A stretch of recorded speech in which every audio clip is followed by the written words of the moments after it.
আসসালামু আলাইকুম বন্ধুরা, কেমন আছেন সবাই? আজকে আবার চলে এলাম আরো একটি নতুন বিজনেস প্ল্যান নিয়ে শাফিন এন্টারপ্রাইজের পক্ষ থেকে। আপনাদের বন্ধু আমি মোহাম্মদ তানসিন। বন্ধুরা, আমাদের দেশের ৮০% মানুষই হচ্ছে গরিব।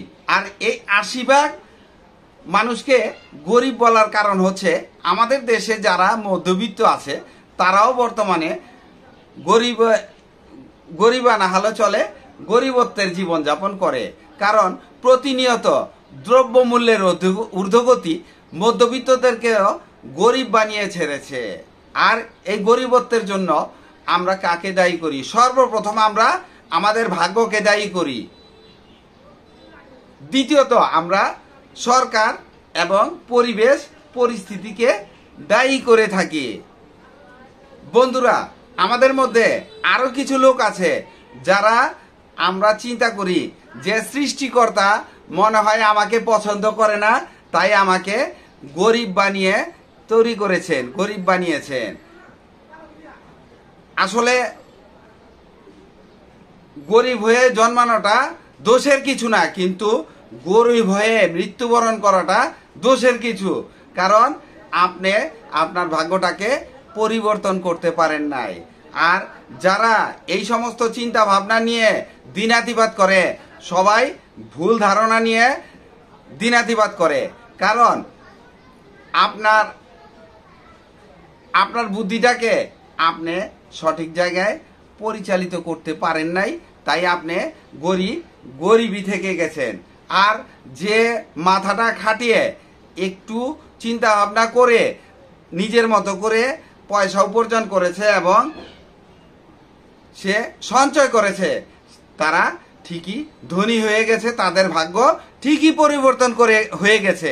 আর আমরা চিন্তা করি যে আল্লাহ তাদেরকে বড়লোক বানায় দিছে আর আমাদেরকে গরিব বানায় রাখছে। এটা সম্পূর্ণই ভুল। এই সব ধারণা থেকে আমাদেরকে বের হয়ে আসতে হবে। আমি আপনাদেরকে ছোট্ট একটা উদাহরণ দেই। আমার বাসার পাশেই একটা রিক্সার গ্যারেজে দেশ থেকে একই সাথে দুই বন্ধু আসছে রিক্সা চালানোর জন্য। দুইজনই ভোর 6টায় বের হয়ে যায় এবং সন্ধ্যার পরে গ্যারেজে গাড়ি নিয়ে আসে। দুইজনই মোটামুটি ভালো ইনকাম করে, তবে একজনের টার্গেট থাকে দেশে টাকা পাঠানোর পর আমার কাছে 500 টাকা দৈনিক জমা থাকবে। আর একজন যা কামায় সব খরচ করে ফেলে, বউ বাচ্চাকে দেয়, নিজে খরচ করে, ইচ্ছা মতো খরচ করে, তার কোনো জমা থাকে না। আর একজন প্রতি মাসে সে প্রতিদিন 500 টাকা হিসেবে মাসে 15,000 টাকা জমা করে। প্রতি মাসে সে একটা করে নতুন রিক্সা চালায় আর নতুন একটা ড্রাইভারকে রিক্সা চালিয়ে দেয়। 1 বছর পরে তার রিক্সা হয়ে যায় 14টা।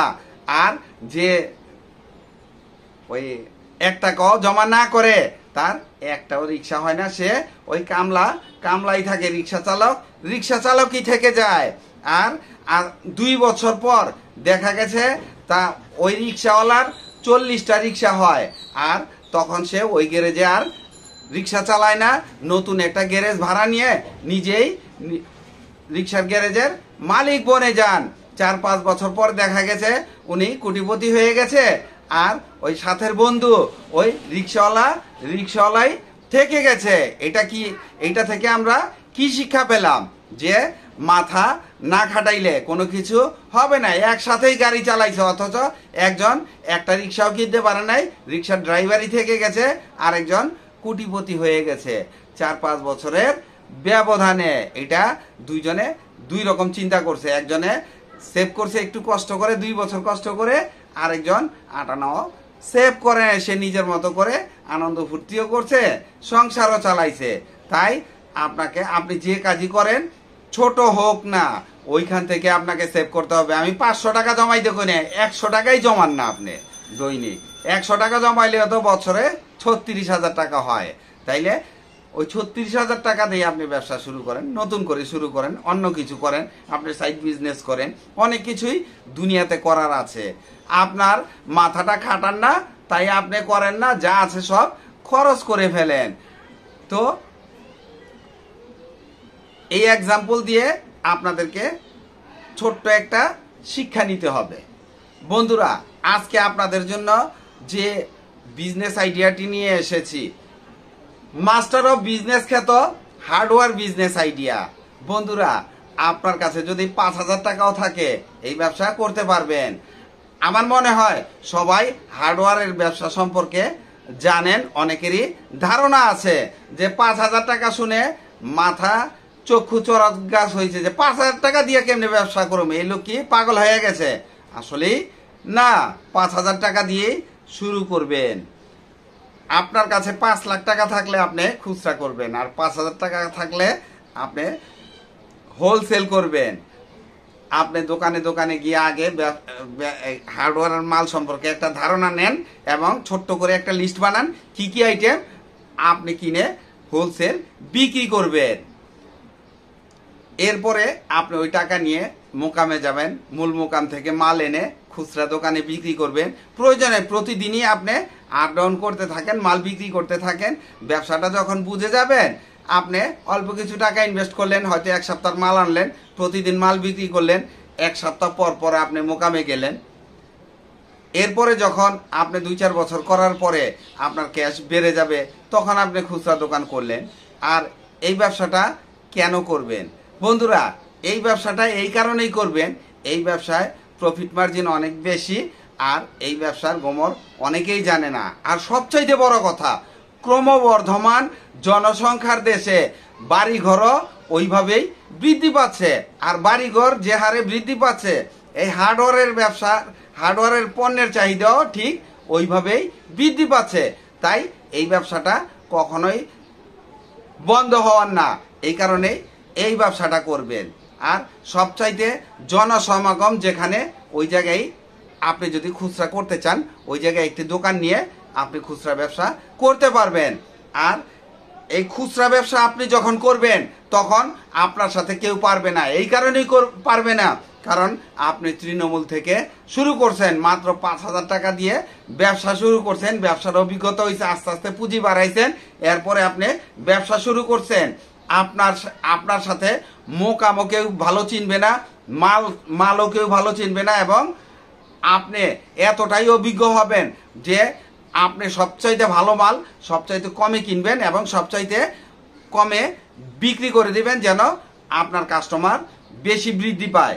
কারণ আপনি কিনতেও লাভ করবেন, বিক্রি করতেও লাভ করতে পারবেন। এবার আসবো মাল কোথায় পাবেন। বন্ধুরা, হার্ডওয়্যারের সবচাইতে বড় মোকাম হচ্ছে ঢাকার ইমামগঞ্জ এবং নবাবপুর ও চকবাজারও আপনি হার্ডওয়্যারের আইটেম পেয়ে যাবেন। তবে ইমামগঞ্জ থেকে মালগুলো আনলে আপনার সবচাইতে ভালো হবে। আপনি সব আইটেম এক জায়গায় এবং মাদার হোলসেলারের কাছ থেকে কিনতে পারবেন। বিদেশি মালগুলা আপনি ইম্পোর্টারের কাছ থেকে কিনতে পারবেন। হ্যাঁ, নবাবপুরেও ইম্পোর্টার আছে, তবে ইমামগঞ্জ হচ্ছে হার্ডওয়্যারের সবচাইতে বড় মোকাম। ওইখান থেকে কিনতে পারলে আপনার ব্যবসার জন্য ভালো হবে। প্রফিট মার্জিন আগেই বলেছি যে প্রফিট মার্জিন অনেক বেশি, তবে প্রফিট মার্জিনটা আমি বলতে চাই না। ব্যবসা শুরু করলে আপনি বুঝতে পারবেন। আর আপনার পরিচিত কেউ যদি হার্ডওয়্যারের ব্যবসা করে, তাহলে তাদের সাথে আলোচনা করে আপনি প্রফিট মার্জিনটা জেনে নেবেন। তবে একটা সম্মানজনক প্রফিট মার্জিন আছে, অন্যান্য বিজনেসের চাইতে বেশি পাবেন আপনি। এইটা আপনি বুঝে দেখেন, যে লোকাল মার্কেট যাচাই করেন আর হোলসেল মার্কেট যাচাই করে দেখেন যে প্রফিট মার্জিন আপনার কি রকম থাকবে।